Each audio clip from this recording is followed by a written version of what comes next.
People are claiming to have seen aliens in a mall in Miami. Is it true, or are they just crazy, or are people just trying to get publicity from claiming the unthinkable? Tell me in the comments if you guys think aliens are real or not. And what I can measure and calculate, I'll tell you at the end of the video. I'm starting on the next video project for making some content for the challenge on our new journey to making the best content we can possibly make for everybody. So right now I'm kind of torn in between a few of the challenges that I want to get started on making content for the next video. The first challenge that we have that I kind of want you guys to give me some feedback in down in the comments, maybe the ones that you guys might want to see. This first one is the panic room. I just took a house and I fortified it to where the zombies will pretty much have to funnel into a few key locations, most likely, assuming I didn't miss any spots. If I missed any spots, well, that's really your problem, and it'll be my problem too if I go in there. This is the panic room. It's fortified. They have to pretty much go in this way, and they go in, and there's a few crates in this house that you can access. It's going to be one guy who has like AK-47 big bullets, and you got another guy who has SMG small bullets, both fast, but then you have another person who's going to have your sniper rifle, and you got your explosives guy. That doesn't mean that there can only be 4 people doing this challenge. There'll be 100 zombies spawned outside like usual. The panic room pretty much is in the basement. Everybody can access the full house and everything in the house, the resources,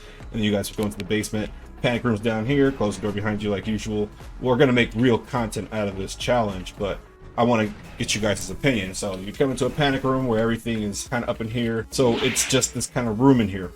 And I'll back out so you can see what it looks like from out here. All the equipment that you're going to need to survive that 100 zombie spawn in is going to be in there.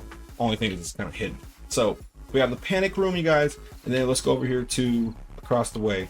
So directly across the way from the panic room, we have another pillar, and this is going to be this lake and this hole. I just made it so that there's a maze underneath it. You got to break the ceiling to get out. Once you get in, there's only one way out, and you have to figure out which one of these little pillars poking up here is your way out. If you hit the wrong one at any time, it lets the lake come into the maze. So you're under the lake, so everything above you comes in.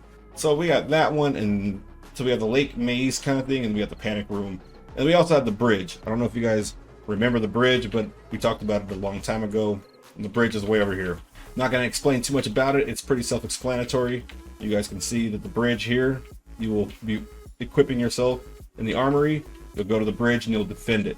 Kill all the zombies. Tell me what you guys think in the comments, which one you guys want to see.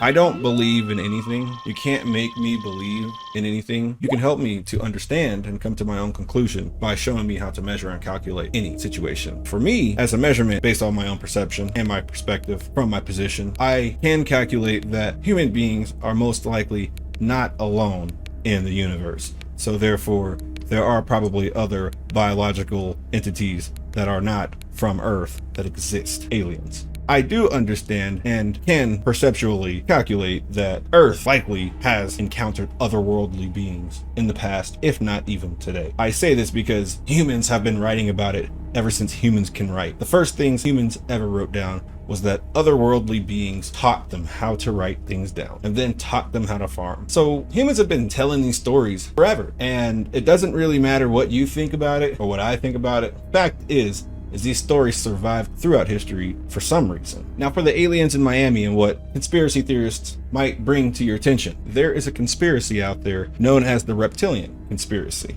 Within these conspiracy circles, it's well known that reptilians can shapeshift and oftentimes can make themselves look like a shadow form. Within these conspiracy circles, it's also known that the reptilians are actually evolutionary descendants of the dinosaurs that once roamed the planet Earth. And within these conspiracy circles, you may run into people that may say that the dinosaurs were wiped out by what we call our creator, or what basically most of the world's religions were built around, or the deities that they worship within those religions, in the ascension of humankind from animal to man. But those are conspiracies, and it's up to you to try to steer clear of them, or dive into them, or do whatever you want with your life. But in the end, if there's aliens over there in Miami and they're chilling at the mall, I don't think you should say weird and crass things about the people who are talking about it just because it might sound unrealistic or incredible to you. Maybe there's jokes to be made about aliens first stop on Earth going to a mall in Miami. Maybe there's a joke to be said about that, but maybe there's also a joke to be said about humans not being able to understand how interplanetary or interdimensional travel works, to where it might be a little bit hard to pinpoint the location to where you're trying to get to if you're traveling between dimensions, or you're traveling between realities, or you're traveling between planets or galaxies, or you're using something that is far beyond any quantum calculation that we could even fathom, or what we have the mental architecture to design. What's happening in Miami? I don't know. I'm not from Miami. I'm not there. And all I have is speculation and claims on the internet. So honestly, I'm just going to live until I don't. Like, subscribe.